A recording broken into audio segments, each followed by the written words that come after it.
ദൈവനാമത്തിന് മഹത്വം. സിയോൻ്റെ പുതിയൊരു വീഡിയോയിലേക്ക് എല്ലാവരെയും ഹാർദവമായി സ്വാഗതം ചെയ്യുകയാണ്. ഇന്ന് ദാനിയേൽ പ്രവചനത്തിൽ നിന്നും തിരഞ്ഞെടുത്ത ചില ചോദ്യങ്ങളാണ്. നമുക്ക് വേണ്ടി ചോദ്യങ്ങളൊക്കെ തയ്യാറാക്കിയിരിക്കുന്നത് സിസ്റ്റർ ഷീബ ജസ്റ്റിൻ, തിരുവനന്തപുരം. അപ്പോൾ നമുക്ക് നേരെ ചോദ്യങ്ങളിലേക്ക് പോകാം. ആദ്യത്തെ ചോദ്യം, ഷണ്ണന്മാരിൽ പ്രധാനി ആരാണ്? ഉത്തരം അശ്പനാസ്. ദാനിയേൽ പ്രവചനം 1-ാം അധ്യായം 3-ാം വാക്യം. അടുത്ത ചോദ്യം, ഹനന്യാവിന് ഷണ്ണാധിപനിട്ട പേര് എന്താണ്? ഉത്തരം ശദ്രക്.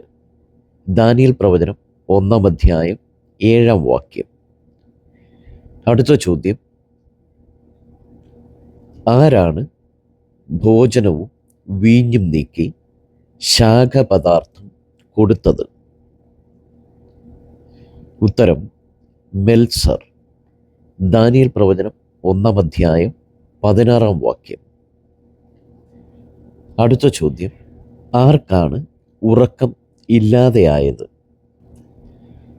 ഉത്തരം നെബൂഖദ്നേസറിന്. ദാനിയേൽ പ്രവചനം 2-ാം അധ്യായം 1-ാം വാക്യം. അടുത്ത ചോദ്യം, ജഡവാസമില്ലാത്തവർ ആരാണ്? ഉത്തരം ദേവന്മാർ. ദാനിയേൽ പ്രവചനം 2-ാം അധ്യായം 11-ാം വാക്യം.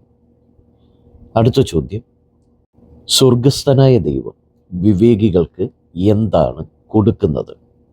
ഉത്തരം ബുദ്ധി. ദാനിയേൽ പ്രവചനം 2-ാം അധ്യായം 21-ാം വാക്യം.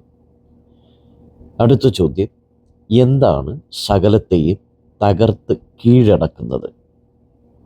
ഉത്തരം ഇരുമ്പ്. ദാനിയേൽ പ്രവചനം 2-ാം അധ്യായം 40-ാം വാക്യം. അടുത്ത ചോദ്യം, രാജാവിൻ്റെ കോവിലകത്ത് പാർത്തവൻ ആരാണ്? ഉത്തരം ദാനിയേൽ. ദാനിയേൽ പ്രവചനം 2-ാം അധ്യായം 49-ാമത്തെ വാക്യം. അടുത്ത ചോദ്യം, യഹൂദന്മാരെ കുറ്റം ചുമത്തിയവർ ആരാണ്?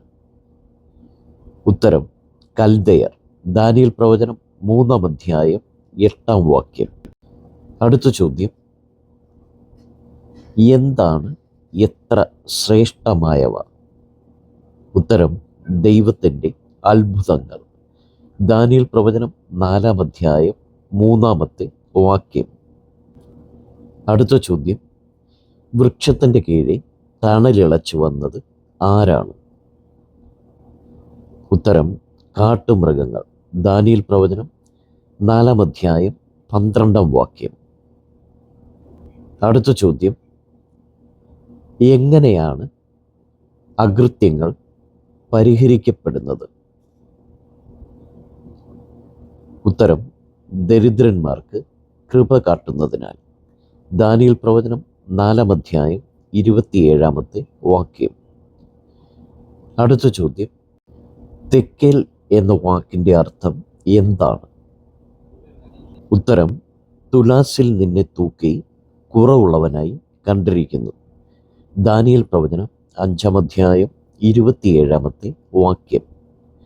അടുത്ത ചോദ്യം, എത്ര അധ്യക്ഷന്മാരെയാണ് രാജാവ് നിയമിച്ചത്? ഉത്തരം 3. ദാനിയേൽ പ്രവചനം 6-ാം അധ്യായം 2-ാം വാക്യം. അടുത്ത ചോദ്യം, എന്തുകൊണ്ടായിരുന്നു ഒരു തെറ്റും കുറ്റവും ദാനിയേലിൽ കണ്ടെത്താൻ കഴിയാഞ്ഞത്? ഉത്തരം വിശുദ്ധനായിരുന്നതുകൊണ്ട്. ദാനിയേൽ പ്രവചനം 6-ാം അധ്യായം 4-ാം വാക്യം. അടുത്ത ചോദ്യം, ആകാശത്തിലെ 4 കാറ്റ് എന്തിൻ്റെ നേരെ അടിക്കുന്നതാണ് ദാനിയേൽ ദർശനത്തിൽ കണ്ടത്? ഉത്തരം മഹാസമുദ്രത്തിൻ്റെ മേൽ. ദാനിയേൽ പ്രവചനം 7-ാം അധ്യായം 2-ാം വാക്യം. അടുത്ത ചോദ്യം, കണ്ണുകളുടെ നടുവിൽ വിശേഷമായൊരു കൊമ്പ് ഉണ്ടായിരുന്നത് എന്തിനാണ്? ഉത്തരം കോലാട്ടുകൊറ്റന്. ദാനിയേൽ പ്രവചനം 8-ാം അധ്യായം 5-ാം വാക്യം.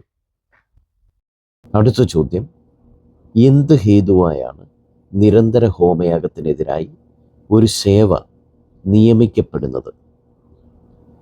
ഉത്തരം അതിക്രമം. ദാനിയേൽ പ്രവചനം 8-ാം അധ്യായം 12-ാം വാക്യം. അടുത്ത ചോദ്യം, പരുവരുത്ത കോലാറ്റുകൊട്ടൻ ആരാണ്? ഉത്തരം യവന രാജാവ്. ദാനിയേൽ പ്രവചനം 8-ാം അധ്യായം 21-ാം വാക്യം. അടുത്ത ചോദ്യം, ആരുടെ ന്യായപ്രമാണത്തിലാണ് ശാപവും ആണയും എഴുതിയിരിക്കുന്നത്? ഉത്തരം മോശയുടെ. ദാനിയേൽ പ്രവചനം 9-ാം അധ്യായം 11-ാം വാക്യം. അടുത്ത ചോദ്യം, യഹോവ എന്തിനായാണ് ജാഗരിച്ചിരിക്കുന്നത്? ഉത്തരം അനർത്ഥത്തിനായി. ദാനിയേൽ പ്രവചനം 9-ാം അധ്യായം 14-ാം വാക്യം. അടുത്ത ചോദ്യം, ദാനിയേലിന് ബുദ്ധി ഉപദേശിച്ചു തരേണ്ടതിന് ആരാണ് വന്നത്? ഉത്തരം ഗബ്രിയേൽ. ദാനിയേൽ പ്രവചനം 9-ാം അധ്യായം 21, 22 വാക്യങ്ങൾ. അടുത്ത ചോദ്യം, ആരാണ് മ്ലേച്ഛതകളുടെ ചിറകിന്മേൽ വരുന്നത്? ഉത്തരം ശൂന്യമാക്കുന്നവൻ. ദാനിയേൽ പ്രവചനം 9-ാം അധ്യായം 27-ാമത്തെ വാക്യം. അടുത്ത ചോദ്യം, ശണവസ്ത്രം ധരിച്ചും അരയ്ക്ക് ഊഫാസ് തങ്കം കൊണ്ടുള്ള കച്ച കെട്ടിയും ഇരിക്കുന്ന പുരുഷൻ്റെ വാക്കുകളുടെ ശബ്ദം എങ്ങനെയുള്ളതായിരുന്നു? ഉത്തരം ഒരു പുരുഷാരത്തിൻ്റെ ആരവം പോലെ. ദാനിയേൽ പ്രവചനം 10-ാം അധ്യായം 5, 6 വാക്യങ്ങൾ. അടുത്ത ചോദ്യം, വലിയ അധികാരത്തോടെയാണ് ഇഷ്ടം പോലെ പ്രവർത്തിക്കുന്നത് ആരാണ്? ഉത്തരം വിക്രമനായ ഒരു രാജാവ്. ദാനിയേൽ പ്രവചനം 11-ാം അധ്യായം 3-ാം വാക്യം.